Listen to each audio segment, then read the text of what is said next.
내 윷놀이판엔 백도가 없다. 이 정도면 인요한 혁신위원장의 최후 통첩이라고 할 수 있을까요? 윤석열 대통령 측근 의원들 내년 총선 불출마 또는 험지 출마 강력 요구가 잘 안 받아들일 것 같으니까 일부 언론에 혁신의 조기 해산이라는 그 기사까지 나왔었거든요. 오늘 이런저런 얘기가 도니까 인요한 위원장이 직접 기자들 앞에 섰습니다. 매를 들어서라도 우유를 먹이겠다고 말씀해 주셨는데 배경 한 번만 설명 부탁드릴게요. 의사는 많은 약을 가지고 있습니다.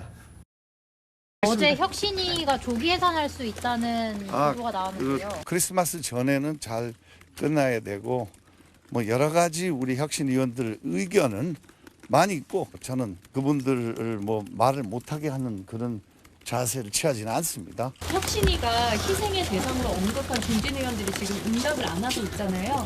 여기에 대해서 혁신위가 네, 뭐 시간을 좀 주면은 저는 100% 확신합니다. 움직임이 있을 거고 그들이 그 말한 여러 분류의 분들이 절대 이름은 거명 안 했지만 분명히 움직일 거리라고 저는 확신하고 조금 더 시간을 주고 조금 기다려줄 줄도 알아야 됩니다.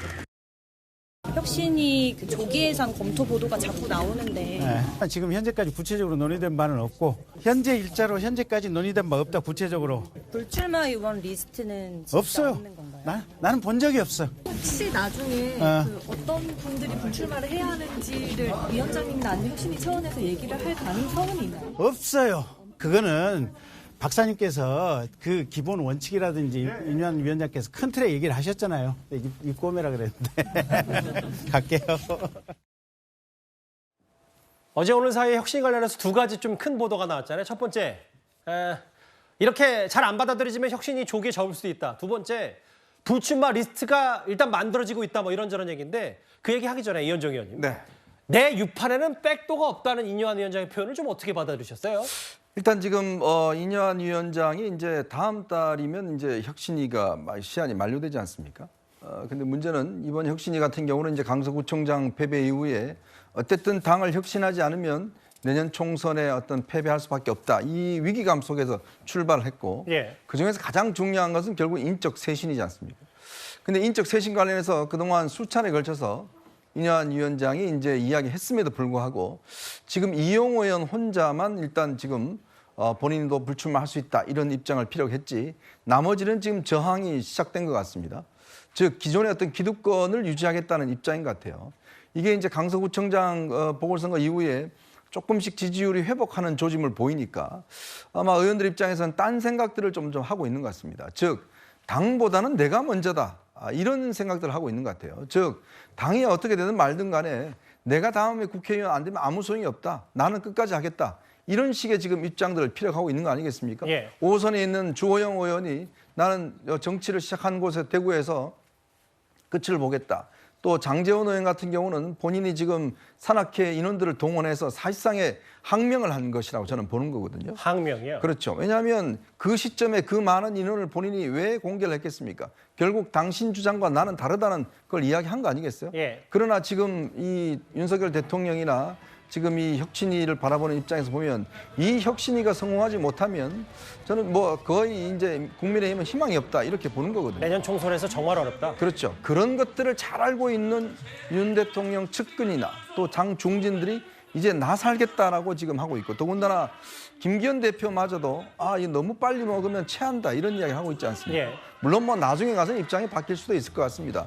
그렇지만 당장 뭔가 혁신의 힘을 받기 위해서는 누군가는 깃발을 들어야 되는데 아무도 깃발을 들고 있지 않은 이런 상황에서 인요한 위원장이 조금 치고 빠지는 전략으로 인해서 해산도 할 수 있다라는 어떤 극단적인 어떤 처방도 하고 있는 것 같습니다. 근데 해산 말고 그러니까 혁신위를 조기에 혁신위가 지금 보니까 다음 달 24일까지인가 딱 2달인데. 그렇죠. 근데 이제 그거는 혁신위가 조기에 접겠다라는 카드는 사실 그럼 혁신위가 실패했다는 걸 스스로 인정하는 셈이기 때문에 전권을 받았으면 뭔가 인요한 위원장이 더 강하게 나가야 되는데 뭐 그런 권한은 있는지 그런 것도 좀 궁금하거든요. 그게 바로 이제 원천적인 문제겠죠. 그러니까 권한을 이음받다 그러지만 그 권한이 뭔지에 대해서는 아무도 이야기하지 않아요. 예. 자, 그러면 혁신위에서 마지막 권한은 결국은 던지고 나가는 것밖에 없는 상황이거든요. 예. 그렇다면 현 지도부는 해산해야 될 겁니다.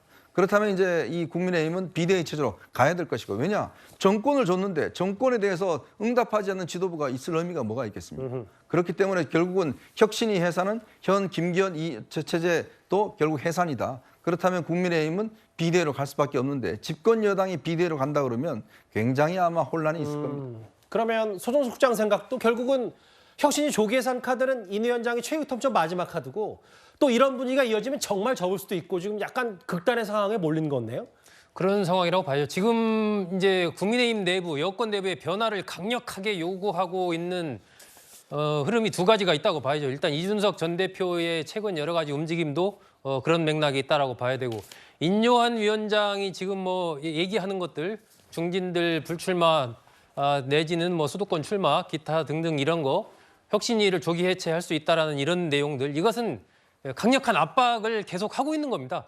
계속 하고 있는 건데 이것에 대해서 어떤 답이 없다, 답이 안 나온다. 그랬을 때 할 수 있는 극약 처방이라는 것은 인요한 위원장으로서는 정말 이래서는 뭐 내가 이 혁신위원장으로 아무런 힘도 없고 할 수 있는 게 아무것도 없다. 우리 그만 합시다. 이거밖에 없는 것이거든요. 근데 지금 나오는 것은 결국은 어쨌든 이 이른바 여권 핵심부를 향해서 강력한 압박, 논의를 계속하고 있는 것이고, 그거에 대해서 이제 아까 뭐 장제원 의원 얘기도 했지만 장제원 의원 등등은 아니 무슨 소리야, 나는 내 갈 길 가고 내 지역구 지킬 거야, 이렇게 지금 서로 이렇게 맞서고 힘겨루기를 하고 있는 이런 상황이기 때문에 이 결과가 어떻게 될 거냐, 저는 결론적으로 이선 후퇴나 불출마가 불가피할 거다. 그리고 김기현 대표, 저는 뭐 진작부터 여야의 당대표 체제로 내년 총선 볼 일 없고 양쪽 다 대표가 바뀔 거다라고 얘기를 했는데, 지금 국민의힘 지난번에 강서구청장 보궐선거 이후에 사실은 김기현 대표가 한번 타이밍을 놓쳤습니다. 예. 그러면서 지금 계속 압박이 이루어지고 있는 상황이기 때문에